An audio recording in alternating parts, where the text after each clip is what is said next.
پکتیکا د سویل ختیځ زون یو له هغو ولایتونو ده چې تر اوسه ورته وارداتي برېښنا نه ده رسېدلې. د دې ولایت اوسیدونکي او هټیوال وایي د دولتي برېښنا نشتون د دې لامل شوی چې خلک په لوړه بیه د خصوصي شرکت برېښنا وپېري. دوی وایي د خصوصي شرکت برېښنا بیې ډېرې لوړې دي چې دغه لوړو بیې په کار او بار بد اغېزه اچولې.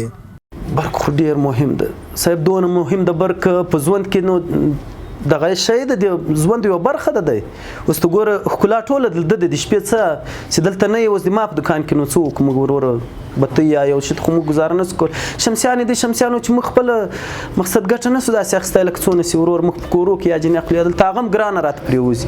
له دولته مو دا هیله ده چې ورور موږ ته یو برق پخپله دی جوړ کړي یا یې دی راته راکړي او دغه خلکو ته که دی نه یې وروره دغو خلکو باندې دی یو څه داسې کنټرول راولي. 48 افغانۍ باندې ګرانه ده ډېر.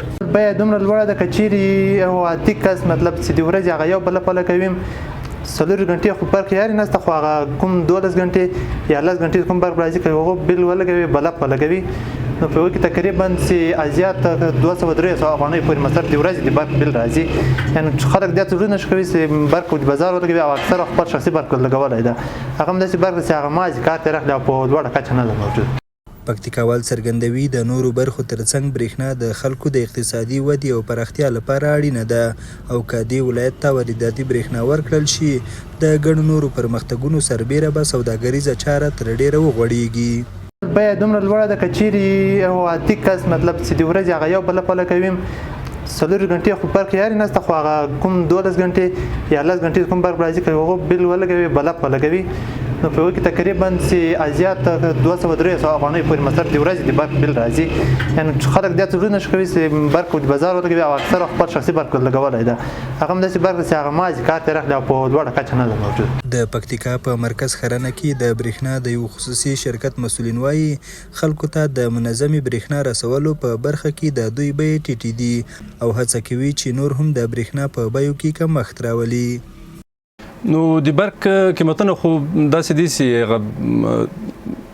وضعیت ته په کتو باندې قدرت ته په کتو باندې یا د شرکت وضعیت ته په کتو باندې د موږ د شرکت قیمتونه چې دي اوس په ټول افغانستان کې د شخصي شرکتونو په نسبت باندې ارزانه دي.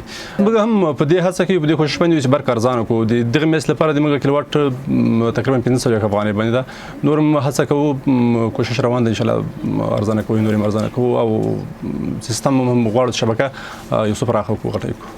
د پکتیکا د برېښنا امریت مسؤلین د خصوصي برېښنا بیې لوړې ګڼي خو وایي که دې برخې ته نور پانګوال پانګونه وکړي د برېښنا په بیو کې به خورا کمښت او اسانتیاوې رامنځته شي. خدای ته امید لرو چې له یوې خوا به امارت هغه توجه کړي او له بلې خوا به د دې سرمایه ګزارانو توجه هم راجلب شوي وي.